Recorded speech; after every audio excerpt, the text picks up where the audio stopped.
Todos necesitan nacer de nuevo. ¿Qué es el nuevo nacimiento? Juan capítulo 1, verso 12, está en la pantalla. Dice, mas a cuantos... Juan capítulo 1, verso 12, está todo en el PDF. Ahí. Mas a todos cuantos lo recibieron, a los que creen su nombre, diga conmigo, creen su nombre, les dio el derecho de ser hijos de Dios. Estos no nacen de la sangre, ni por deseos naturales, ni por la voluntad humana, sino que nacen de Dios. En la secuencia está un otro texto en Juan capítulo 3, verso 6, que dice, lo que nace del cuerpo es cuerpo, lo que nace del espíritu es espíritu. No te sorprendas de que te haya dicho, tienen que nacer de nuevo. Existen dos nacimientos en la vida de cualquier persona: el nacimiento en el cuerpo y el nacimiento en el espíritu. Escúchame, todos aquí un día nacieron del cuerpo. ¿Cuál es tu fecha de nacimiento? ¿Cuál es tu fecha de nacimiento? Diga, no te avergüences. ¿Ah? ¿De 97? ¿Naciste en 97? ¿Naciste ahorita?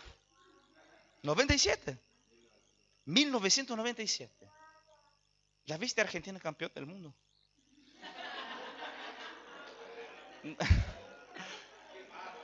Aquí conmigo. No. Pero verás. ¿Cuál es tu fecha de nacimiento? La fecha de nacimiento que tenés es tu fecha de nacimiento en la carne, en el cuerpo. Yo soy de 21 de abril de 1986. Está eso en todos mis documentos. Nací en 86. Si nací en 86 yo nací de la carne, del cuerpo. Pero un día, y no fue en el mismo día, un día por medio de la fe, yo nací de nuevo. Jesús está diciendo en Juan capítulo 3 para Nicodemo. Nicodemo era un señor, Nicodemo era maestro de la ley y preguntó a Jesús, maestro, yo necesito saber cómo heredar la vida eterna. Y Jesús le está enseñando el proceso. Jesús le dice, para poder recibir la vida eterna, para poder heredar la vida eterna, tenés que nacer de nuevo. ¿Qué significa nacer de nuevo? Y él pensó, miró y pensó, ¿cómo puedo nacer de nuevo? ¿Cómo yo puedo regresar al vientre de mi mamá siendo grande? Hermanos, no imaginen la escena. No lo piensen. Jesús miró y dijo, no entendiste nada. No es que tenés que regresar al vientre de su mamá. Porque nacer de su mamá es un nacimiento de la carne, del cuerpo. Pero existe una cosa que es el nuevo nacimiento. El nuevo nacimiento es el nacimiento del espíritu. ¿Qué significa el nuevo nacimiento? Un día eras pecador condenado. Creíste y confesaste. El Espíritu de Dios entró en su espíritu humano. Y Dios y el hombre se tornaron una sola persona. Eso es impresionante. Eso es el mayor y principal milagro de la vida de una persona. El nuevo nacimiento. Un día creíste, un día alguien predicó el evangelio, creíste en el evangelio, confesaste a Jesús y algo explotó en su corazón. El nuevo nacimiento no es un proceso. El nuevo nacimiento es instantáneo. El nuevo nacimiento es un momento. El nuevo nacimiento es cuando el Espíritu de Dios se mezcla con el espíritu humano y los dos se tornan una sola persona. Después que una persona es nacida de nuevo, todo en su interior cambia completamente. Porque ya no sos una sola persona. Porque ya no sos completamente humano. Ahora sos mezclado entre divinidad y humanidad. Ahora sos uno solo con Dios. Hay una persona que habita dentro de ti. Todo cambia. Por eso, una vez que una persona nace de nuevo, ella pasa a amar lo que no amaba antes y pasa a odiar lo que no...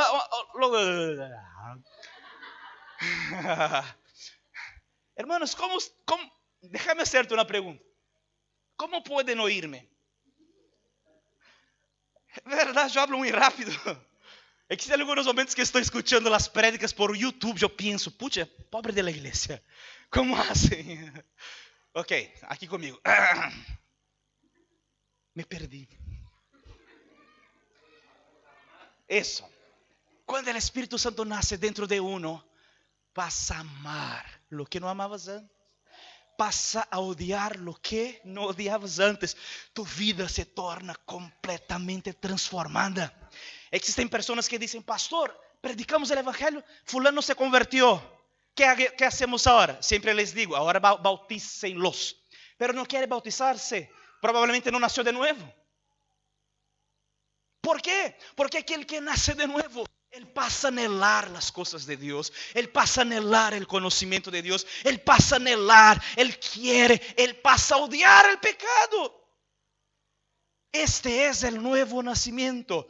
Cuando Dios dice para sermos discípulos, significa que existe una generación que necesita nacer de nuevo. Yo sé que las personas ahora estamos en periodo electoral. Las personas dicen, necesitamos colocar fulano en el poder para cambiar la historia de la humanidad. No cambia. Otros dicen, la educación tiene poder para transformar la humanidad. Mentira. Quizás la educación pueda reformar el hombre. Quizás un buen gobierno, una buena economía pueda darte una comida mejor.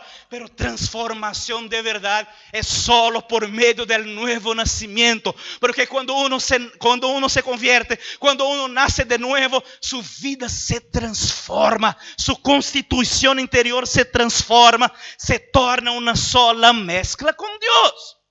Hay personas que dicen, pastor, en muchos lugares por ahí predican que si uno peca, pierde la salvación.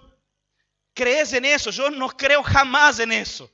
No creo en eso. ¿Por qué? Porque una vez que el Espíritu Santo se torna uno con el espíritu humano, no hay como separar más. Se tornaron una sola cosa. Se mezclaron de manera plena y completa.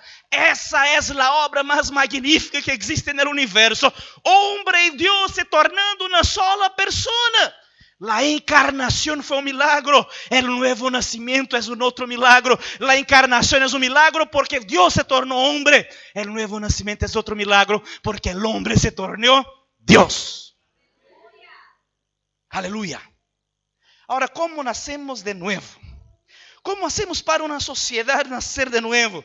¿Cómo nacemos para las personas nacerem de nuevo? Existe una estrategia de Dios. Dios definió todo.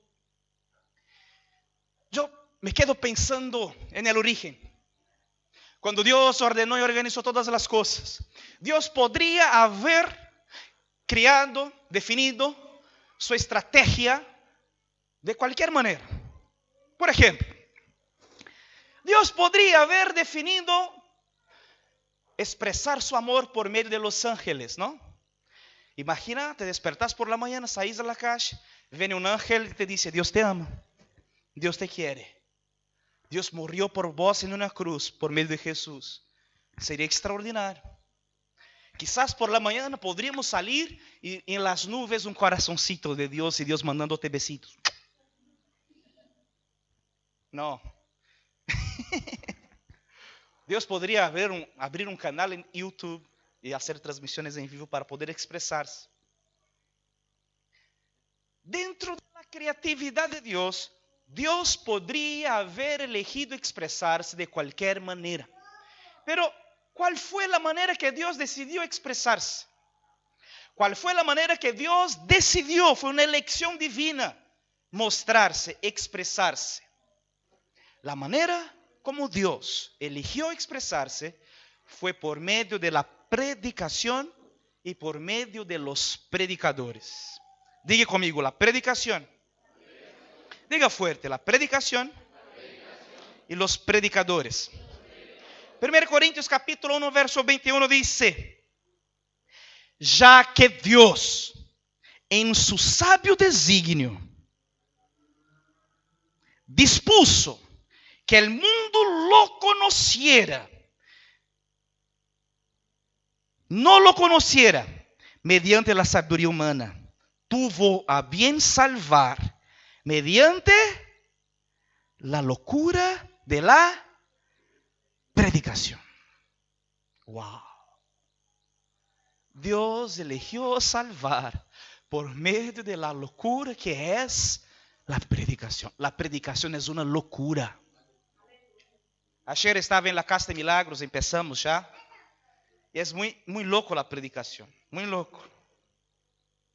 Estaban 4 invitados. La primera cosa que necesito decirles, y les decía, es que son pecadores, que son miserables. Y ellos, es una locura.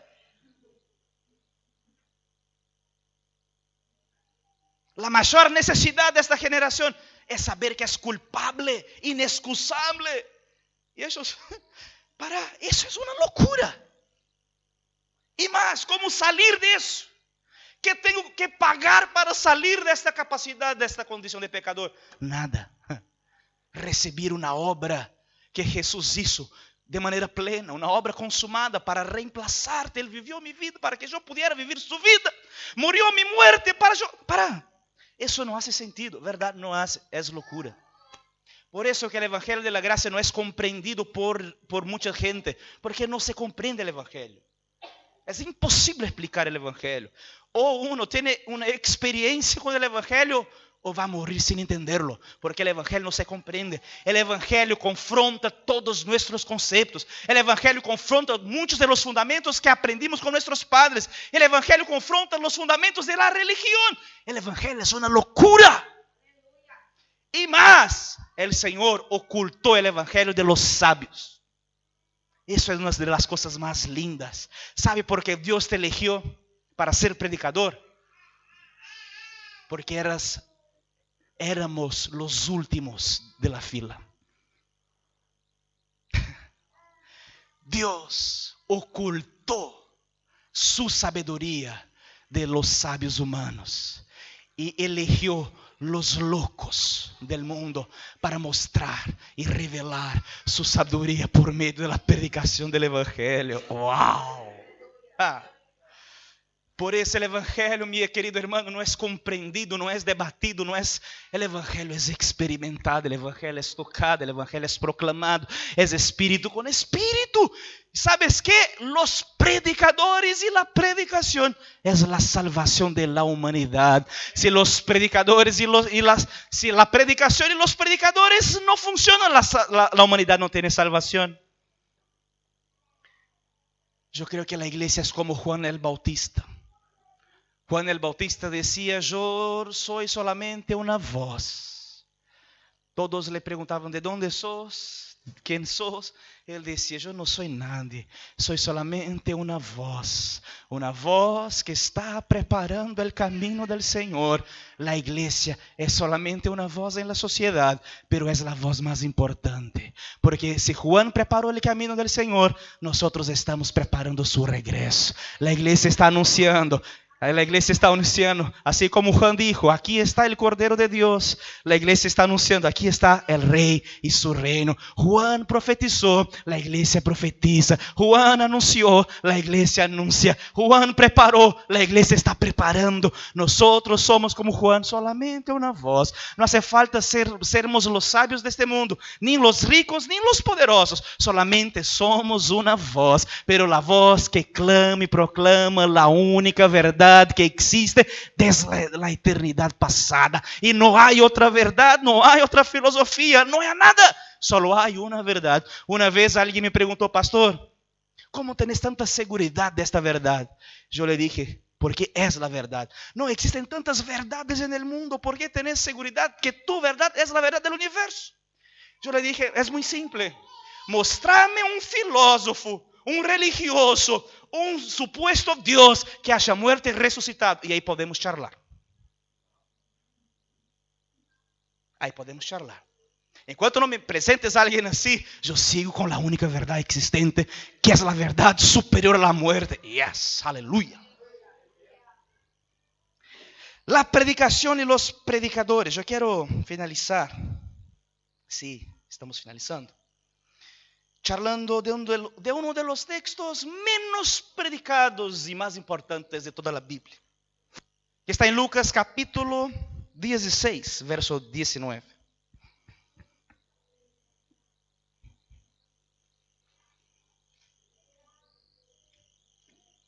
Lucas capítulo 16, verso 19. uno de los textos menos predicados. Pocas veces yo he predicado este texto y pocas veces he escuchado predicadores predicando este texto. Pero sin embargo, uno de los más importantes. Lucas capítulo 16, verso 19 dice: había un hombre rico que se vestía lujosamente y daba espléndidos banquetes todos los días. A la puerta de su casa se tendía un mendigo llamado Lázaro. ¿Cuál nombre? Estaba cubierto de chagas. Escúcheme una cosa importante. Este texto no es una parábola. Jesús predicó muchas veces por parábolas. ¿Qué son parábolas? Parábolas son historias que Jesús creaba para ilustrar sus sermones. Jesús no está hablando de una parábola. Jesús está contando una historia real. Pastor, ¿cómo yo sé que las parábolas es una historia real? Es muy simple. Siempre que Jesús inicia una parábola, Él dice que es una parábola. O Él hace entender, da a entender que es una parábola. Jesús está contando una historia real. Había un rico que daba banquetes y vestía de manera muy lujosa. Y había a su puerta un mendigo que se llamaba Lázaro. Verso 21. Este Lázaro hubiera querido llenarse el estómago con lo que caía de la mesa del rico. Hasta los perros se acercaban y le lamían las llagas. Resulta que murió el mendigo y los ángeles se lo llevaron para que estuviera al lado de Abraham. También murió el rico y los sepultaron. Verso 23. En el infierno, ¿dónde? No escuché. Ahora escuché. En el infierno, en medio de sus tormentos, el rico levantó los ojos y vio de lejos a Abraham y a Lázaro junto a él. Así que alzó la voz y lo llamó: Padre Abraham, ten compasión de mí. Manda a Lázaro que moje la punta del dedo en agua y me refresque la lengua, porque estoy sufriendo mucho en este fuego. Pero Abraham le contestó: Hijo, recuerda que durante tu vida te fue muy bien, mientras que a Lázaro le fue muy mal. Pero ahora a él le toca recibir consuelo aquí y a ti sufrir terriblemente. Además, hay un gran abismo entre nosotros y ustedes, de modo que los que quieren pasar de aquí para allá no pueden, ni tampoco pueden los de allá para acá. Aquí ya rompemos muchos conceptos que nos enseñan por ahí. Primer concepto que rompemos aquí completamente, el concepto del purgatorio. ¿Qué dice el purgatorio? Vamos a pagar en la muerte lo que pecamos en la vida, después tenemos la oportunidad de pasar para el otro lado. Mentira. Vivimos una vida, según lo que vivimos, volvemos, regresamos otra vez, reencarnamos en otra persona. Si tuvimos una buena vida, si fuimos buenas personas, si hicimos buenas obras, regresamos en una vida mejor. Si tuvimos una mala vida, una mala experiencia, fuimos mala ondas, estilo hinchada de boca, vara brava. No, perdónenme, hermanos, todos tranquilos, todos en paz. Hoy yo quiero salir aquí en paz con todos, pero ya veo que no es posible. Si fuiste mala onda, reencarnás en una persona peor. Por ahí un ciego, pobre de los ciegos, ¿no? Cuando miras a un ciego puedes pensar, en la vida anterior fuiste hincha de boca. Jesús está rompiendo todos estos conceptos. Primero, el infierno es real, el castigo es eterno y es imposible trasladar de un lado a otro. Simple. El infierno es real, el tormento es real y es imposible trasladar de un lado al otro. Seguimos el texto. Verso 27. Él respondió: entonces, mira lo que el rico está haciendo. Entonces te ruego, Padre, que mandes a Lázaro a la casa de mi padre, para que advierta a mis 5 hermanos y no vengan ellos también a este lugar de tormento. Abraham le contestó: ellos ya tienen a Moisés y los profetas. Que les hagan caso a ellos. No les harán caso, padre Abraham, replicó el rico. En cambio, si les presentara uno de entre los muertos, entonces sí, se arrepentirían. Abraham le dijo, si no les hacen caso a Moisés y a los profetas, tampoco se convencerán, aunque alguien se levante de entre los muertos. En otras palabras, vamos a resumir este texto. Rico en el infierno, se dio cuenta que es real. Mira a Abraham y le dice, Señor, ya que ya tuve mi decisión y mis elecciones y estoy aquí porque rechacé la predicación, por favor, te pido, envíe a este mendigo que vuelva de los muertos y predique a mis 5 hermanos. Porque si ellos escuchan a alguien que vino de los muertos, se arrepentirán. Abraham le dice, no, ellos ya tienen la ley y los profetas. Que hagan caso a ellos. En otras palabras, ellos ya tienen las escrituras en sus manos. Que escuchen la voz de las escrituras. El rico le dice, no harán caso de las escrituras. Pero si alguien se levanta de los muertos, harán caso. Y Abraham le dice, si no hacen caso de las escrituras, aunque se levante uno de los muertos, no le harán caso. Probablemente, en este momento, hay personas en el infierno, en el lugar de tormento, y clamando a Abraham, le dice, Maestro Abraham, por favor, permita que uno de estos hombres que están aquí regresen para contar a mis familiares, a mis amigos, a mis vecinos. ¿Sabe que el padre Abraham está diciendo en este momento? Ellos ya tienen el evangelio. Ellos ya tienen la predicación y los predicadores. Y si no hacen caso de los predicadores, no harán caso, aunque resucite alguien de los muertos. En otras palabras, la predicación y los predicadores son la única esperanza del mundo. La predicación y los predicadores. Abraham escribió en 1 Corintios capítulo 9, verso 19. El verso 16 está en la pantalla. Sin embargo, cuando predico el evangelio, no tengo de qué me enorgullecerme, ya que estoy bajo la obligación de hacerlo. Diga conmigo, estoy bajo la obligación de hacerlo. Ay de mí si no predica el evangelio, verso 17, está en el PDF. En efecto, si lo hiciera por mi propia voluntad, tendría recompensa. Pero si lo hago por obligación, no hago más que cumplir la tarea que se me ha encomendado. ¿Cuál tarea que se me ha encomendado? La gran comisión. Si hay iglesia aquí, ¿hay iglesia aquí? Escúchame. La predicación del evangelio es obligación. La predicación del evangelio es un encargo que debe quemar en su corazón. La predicación del evangelio no es opcional. El apóstol Pablo dice, yo no predico porque me gusta predicar solamente, yo predico porque yo soy la única esperanza del mundo. Ay de mí si no predicar el evangelio. Ay de mí porque la única solución, la única salvación de esta ciudad es la predicación del evangelio. Él finaliza diciendo, necesito cumplir la tarea. ¿Cuál tarea?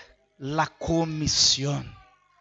El primer texto que leemos esta noche es justo la tarea y la comisión de toda la iglesia. Vayan, hagan discípulos, bautizándolos en nombre del Padre, del Hijo y del Espíritu Santo. Que su corazón puede estar ardiendo, quemando, porque esta es su misión. Esta es nuestra misión. Predicar el evangelio. Jesús, en Lucas capítulo 24, vamos a colocar el texto bíblico, Rodolfo, por favor,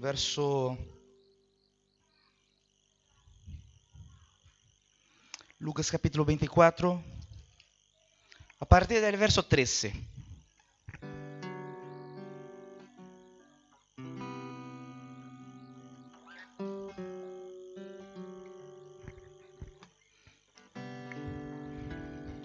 Lucas capítulo 24 a partir del verso 3, ahí estamos. Dice así: aquel mismo día, dos de ellos se dirigieron a un pueblo llamado Emaús, a unos 11 kilómetros de Jerusalén. Iba conversando sobre todo lo que había acontecido.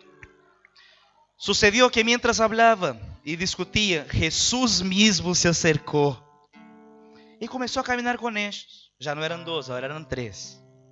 Pero no lo reconocieron, sus ojos estaban velados. Verso 17. ¿Qué vienen discutiendo por el camino?, les preguntó. Se detuvieron cabizbajos y uno de ellos, llamado Cleofas, le dijo: ¿eres tú el único peregrino en Jerusalén que no se ha enterado de todo lo que ha pasado recientemente? Verso 19. ¿Qué es lo que ha pasado?, les preguntó Jesús preguntando. Jesús es increíble. Jesús es muy interesante. ¿Qué pasó? ¿De qué están hablando? Che, ¿cómo no sabes? No sé de qué están hablando. Cuénteme la novedad. ¿Qué salió en los diarios hoy? Lo de Jesús de Nazaret. Era un profeta. Era poderoso en obras. Me imagino ellos contando a Jesús eso. Era poderoso en obras. ¿Sabes qué? Este profeta resucitó personas de los muertos. El otro decía: verdad. Además caminó sobre las aguas, multiplicó panes, sanó enfermos, purificó leprosos. Además de ser poderoso en obras, también era poderoso en palabras. Cuando predicaba, todos estaban encantados con su predicación. Quedábamos días y días en el desierto, sin dormir, sin comer, para solamente oírlo. Y Jesús, wow, ¿en serio? Verso 20. Los jefes de los sacerdotes y nuestros gobernantes lo entregaron para ser condenado a muerte y lo crucificaron. Pero nosotros abrigábamos la esperanza de que era Él quien redimiría a Israel. Es más, ya hace 3 días que sucedió todo eso. ¿Y sabes qué? Hoy, estoy colocando un poco más de emoción en el texto, ¿ok? También algunas mujeres de nuestro grupo nos dejaron asombrados, porque esta mañana, muy temprano, fueron al sepulcro y no acharon su cuerpo. Cuando volvieron, nos contaron que se les había aparecido unos ángeles, quienes les dijeron de que Él está vivo. Algunos de nuestros compañeros fueron después al sepulcro y lo encontraron tal como habían dicho las mujeres, pero a Él no lo vieron. Verso 25. Qué torpes son ustedes, les dijo, y qué tardos de corazón para creer todo lo que han dicho los profetas. ¿Acaso no tenía que sufrir el Cristo estas cosas antes de entrar en su gloria? Mira el verso 27. Entonces, comenzando por Moisés y por los profetas, les predicó el evangelio. Jesús podría hacer algo muy simple. Che, escúcheme, soy yo. ¿Verdad o no? Podría, dame un pan. Aquí está. 2. ¡Tarán! Jesús podría haber dicho: che, soy yo. Podría haber levitado. Podría haber hecho cualquier cosa. ¿Qué Jesús hizo? Predicó el evangelio. Abrió las escrituras. Jesús fue el maestro de los predicadores. Porque Él decidió salvar por medio de la predicación, de la locura de los predicadores. Y Él fue el primer de los predicadores. Él fue el primer misionero. Se hizo hombre, salió de su país, llegó a una tierra nueva, una tierra completamente nueva, se identificó, se amó. Él fue el predicador del evangelio, el predicador de los predicadores, Jesús. El principal referente de los predicadores, Jesús. Yo quiero ser predicador tal cual Jesús es. Él no hizo mucho, solamente abrió las escrituras y empezó a predicar. El texto es largo, no voy a leerlo todo porque ya no tenemos tiempo. Jesús predicó. Cuando llegaron en casa, estos dos hombres partieron el pan, estaban celebrando la Santa Cena, y Jesús pasó a predicar, y probablemente Jesús pasó horas charlando y predicando el evangelio con ellos. Cuando llegaron en casa, partieron el pan, la Biblia dice que Jesús entonces desapareció. Ahí sí, voy a predicar y ahora voy a demostrar mi poder. Sumió. Los hombres miraron y dijeron: para. Por eso, en cuanto Él predicaba, nuestros corazones ardían. La primera vez que escuché la predicación del evangelio, el predicador predicaba, mi corazón ardía y mis lágrimas llenaron mi faz, mi rostro. Yo no sabía por qué lloraba, no sabía por qué mi corazón ardía. Solo sabía que estas palabras, cuando las escuché por la primera vez, no eran palabras normales. Estas palabras eran como flechas que entraban en mi corazón con fuego. La predicación del evangelio no es transferencia de información. La predicación del evangelio no es transferencia de conocimiento. La predicación del evangelio es transferencia de verdad, es transferencia de vida, es transferencia de pasión, es transferencia de unción, es transferencia de espíritu.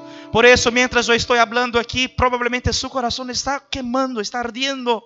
Y no tiene nada que ver con mis palabras, tiene que ver con el poder que es este mensaje.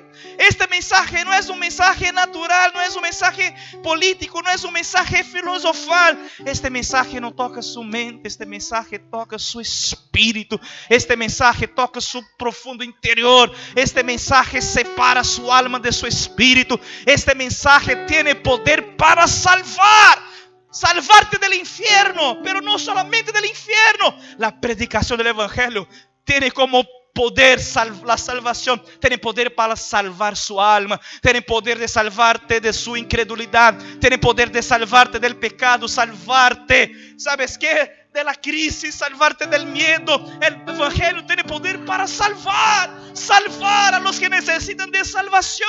Yo estoy liberando la predicación del evangelio y esta predicación entra en su corazón y explota. Pero ¿sabes qué? La iglesia no es la iglesia de un predicador, la iglesia es una iglesia de predicadores. Y esta semana es una semana muy importante para la iglesia de los predicadores, porque la próxima semana es la semana de nuestras casas de milagros.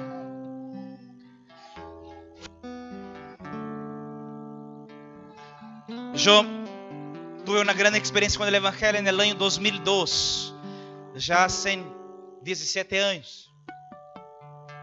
Y desde aquel momento hasta hoy, probablemente ya hice casas de milagros con un invitado y ya participé de encuentros con Dios con más de 8,000 invitados. Ya participé de toda suerte de entrenamiento y eventos evangelísticos que existen, misiones y misiones y misiones.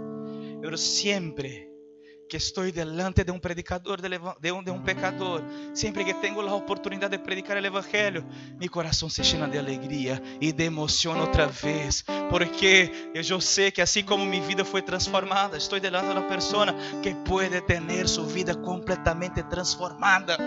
Eu sei que hacemos casas de milagros 3, 4, 5, 6 veces a cada año, pero los corazones de los predicadores no pueden tomar las casas de milagros como algo natural. No es solamente una más, es quizás la única oportunidad que muchos tienen. Y yo quiero conclamar a la iglesia a levantarse esta semana, y quiero decir que nosotros somos la respuesta, no para la ciudad tal vez, pero somos las respuestas para los 4 invitados que estarán en tu casa de milagros, los 3, los 5, los 10, el 1, no importa la cantidad de personas que Dios te dará, Dios nos dará, y nos levantaremos y predicaremos, los locos predicando la locura, que es la verdad y la sabiduría de Dios, y por medio de la predicación de la locura salvaremos a decenas, a centenas, a miles, a ciudades, a países enteros.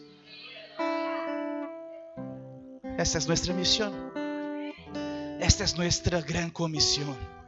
Este es nuestro llamado, y yo quiero convocar a la iglesia a una vez más permitir que su corazón se llene de encargo, de pasión por predicar el evangelio.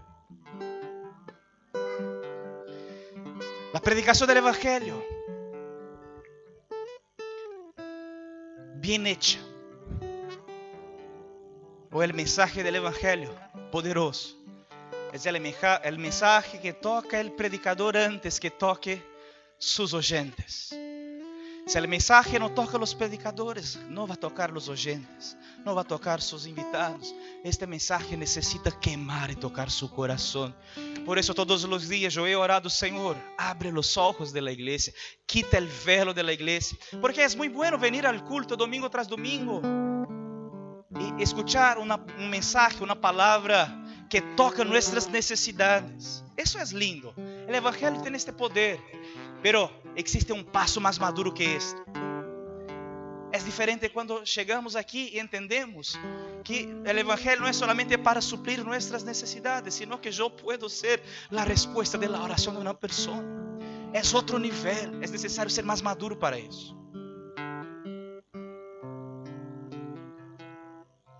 ¿Cuántos consiguen entenderme? Es otro nivel, es necesario más revelación.